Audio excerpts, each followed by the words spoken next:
Other than the signing of Peyton Manning, unless you want to disagree with that as well, other than the signing of Peyton Manning, what is John Elway's best player move since taking over as executive vice president and general manager?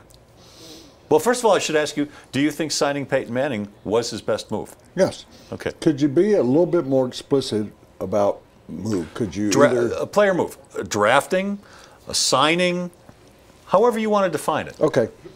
Manuel Sanders. Good one. I'm going to throw that out there. Okay. And he was on my list. Because if you said draft, everybody's going to say Von Miller. Well, that was a no-brainer to a lot of people. I believe, and I want to get your cards and letters, bring it on. I believe that if they'd have drafted Patrick Peterson, they'd have had just as good a player, just as impactful. He is a great return guy. He's not doing it as much. He is. It's a shutdown corner. Yeah.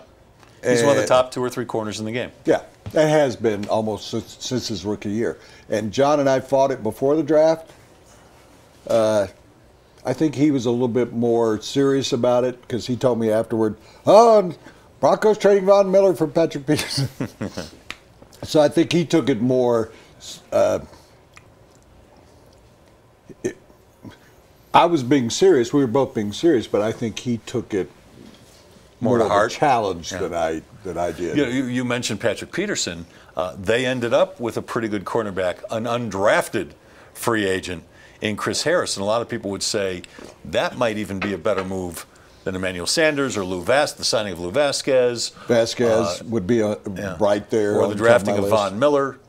I would say, and you know what, we still have a ways to go before I'm totally convinced of this because of A, his problems off the field, and B, problem with injury the last couple of years. Von Miller. And I was a guy might end up being a better all-time player. And at the time, I didn't necessarily agree with that draft choice because they really needed help on the defensive line desperately. Yeah, but look at and those Marcel Darius was there. Marcel Darius is a pretty good player. In fact, he's going to be a free agent after this year. He could end up here anyway. What was John Elway's? The reason why I wanted a little bit more explicit, I'm going to come back at you. Yeah. What was John Elway's best player move that was a player that went away? Oh, that would be Tim Tebow. Okay. Getting rid of Tim Tebow. Did I set you up? Yeah, thank you. I didn't know if that's what you were looking for. You had to move him. You just had to get rid of him. He had become a dark cloud over the franchise in a lot of respects. Okay, so and he never would have gotten Peyton Manning if he didn't promise Peyton that he would get rid of Tebow. Okay, so Peyton Manning, Tim Tebow would be number one on both lists. Who would be number 2? As far as getting rid of? Getting rid of is the wrong word. Moving him out. Tell me. Letting him go or something. I think Eric Decker. And that's why Emmanuel Sanders is a great move. So that's why if you take those two, that Peyton Manning and Tim Tebow of coming and going. Yeah. And not paying Emmanuel Eric Decker. Sanders and Eric Decker. And that's not an anti-Eric No, well, look Decker at the trade. He gets rid of Eric Decker, who was going to command $8 to $9 million a year, and he brought in Emmanuel Sanders, who commanded $5 million a year. 3-year deal, $5 million a year. It was a great trade out. And the day that Emmanuel Sanders is the better wide receiver right now. That's what I'm saying. And the day Emmanuel Sanders stood up in front of us in the auditorium and held that news conference, afterwards, John whispered to me, he's better than Eric Decker, and you'll see that soon enough. And he has been. Yeah. So it's kind of interesting. The top 2 are quarterbacks. Yeah. And the 2 on the other side are wide receivers. I think he's done a fabulous job as the EVP and general manager. Well, and I'm glad I wrote that. A collection of talent, fitting them all under the salary cap.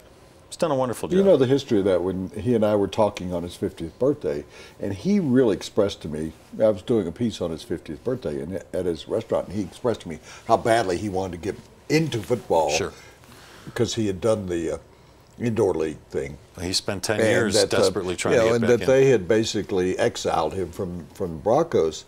And then when it came up, that things were going so downhill there, people had turned on the Broncos, didn't want to go to games anymore.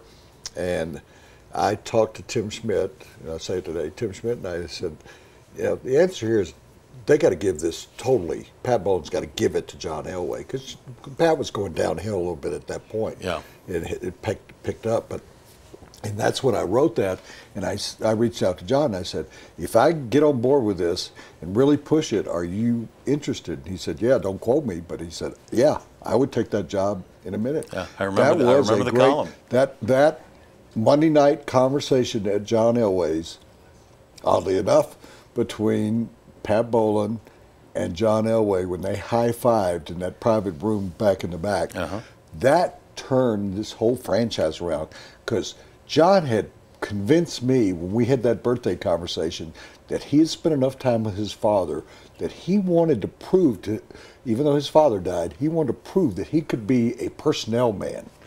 The other stuff he'd accomplished, player and everything. He didn't want to be a coach. He wanted to be the personnel man that his father was. And by the way, for those who don't think getting Peyton Manning was a good move, I want to remind you that for the 5 years previous to that, the Broncos didn't make the playoffs. Or excuse me, they did not have a winning record. Even the year they made the playoffs, they were 8-8, the Tebow year. And since then, it's been nothing but 12 and 13 win seasons.